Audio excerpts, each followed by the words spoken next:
माझं रमेश साळी नाव आहे आणि याचा वसई तालुक्याचा सचिव आहे मी. आणि कुठल्या पक्षाचे? एकनाथ शिंदे, शिवसेना, शिंदे साहेबांच्या गटाचे आम्ही पण आम्ही जी संतोष जाधव यांना उमेदवारी आम्ही सगळ्यांनी फायनल केली. लोकांचा त्यांना सपोर्ट आहे, त्याच्यामुळे 6 महिन्यापूर्वीच आमची तयारी चालू होती. याचे शिवसेनेचे जिल्हाप्रमुख निलेश तेंडुलकर यांनी छाती ठोकपणे सांगितलं की तिकीट मिळेल तर संतोष जाधवलाच तिकीट मिळेल. त्याच्यामुळे आम्ही निवांत होतो, आम्ही कार्य करत होतो. सगळे कार्यकर्ते कामाला लागले होते. संतोष जाधव स्वतः रात्रंदिवस मेहनत करत होते, वाडावाडात फिरत होते आणि एवढे 40 ते 45 हजार मतदार असताना त्यांनी हे पुरं धनुष्य, शिवधनुष्य स्वतः हातामध्ये घेऊन ते पुरं धावत होते करायला. आणि अचानक 7 दिवस आम्ही त्यांच्या मागे आहे.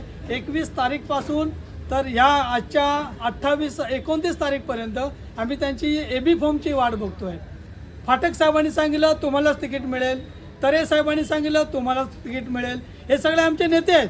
नेत्यांचा आम्ही आदर करून त्यांच्यापुरतं मानपान आम्ही ठेवलेला होता. पण त्यांनी रात्री 2:30 वाजेपर्यंत संतोष जाधवला फक्त झुलत ठेवलं.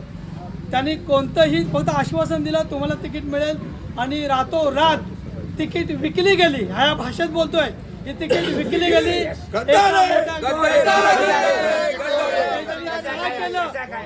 त्यांनाच माहिती आहे. हे शिंदे साहेबांनी खरोखर हे करण्यासाठी चौकशी केली पाहिजे. जे कोणी उपनेते पाठवले होते आणि त्याच्यानंतर जिल्हा प्रमुख पाठवले होते, उपजिल्हा प्रमुखाचा पण हात आहे. दिवाकर सिंग म्हणून आहेत, त्यांनी जे सगळं गेम केलेलं आहे याच्यामध्ये, कारण आमच्या निदर्शनात तसं आलेलं आहे. आणि दुसऱ्या पक्षाचा बहुजन विकासाचा कार्यकर्ता होता, तो कुठलाही माजी नगरसेवक नव्हता की मोठा कार्यकर्ता नव्हता, पदाधिकारी नव्हता.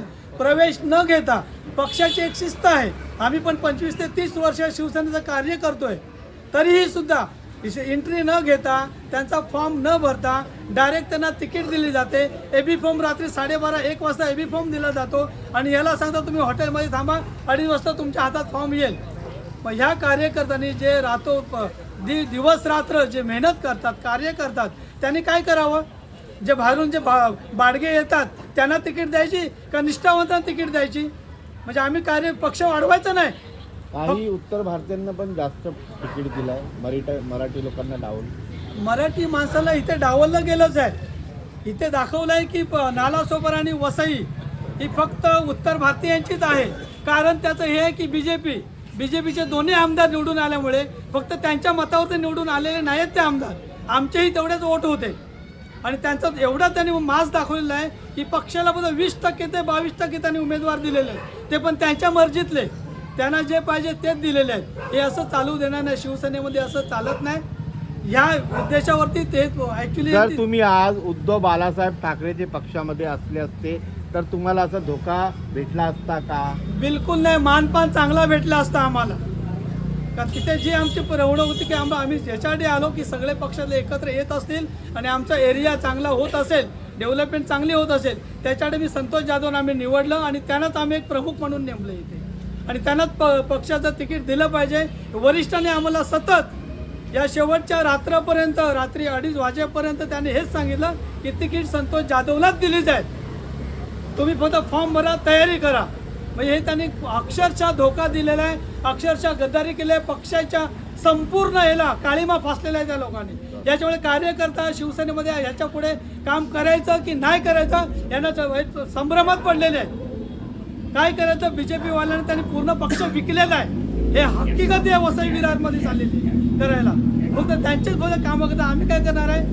फक्त झेंडे फिरवायचे, आम्ही कामं करायची नाहीत. आम्ही इथे पक्षात कोण उमेदवार त्यांना द्यायची आणि आम्ही फक्त कामं करत राहायचे.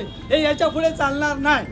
कार्यकर्ता मेन मानला जाईल. कार्यकर्त्यामुळे मोठा आमदार, खासदार कार्यकर्ते पडतात. कार्यकर्ता जिथे इज्जत नाही तिथे कोणताही कार्यकर्ता थांबणार नाही. आमचा निर्णय पुढे येणाऱ्या दिवसामध्ये आमचा निर्णय आम्ही घेऊ. आमचा ठाम निर्णय असा संतोष मागू.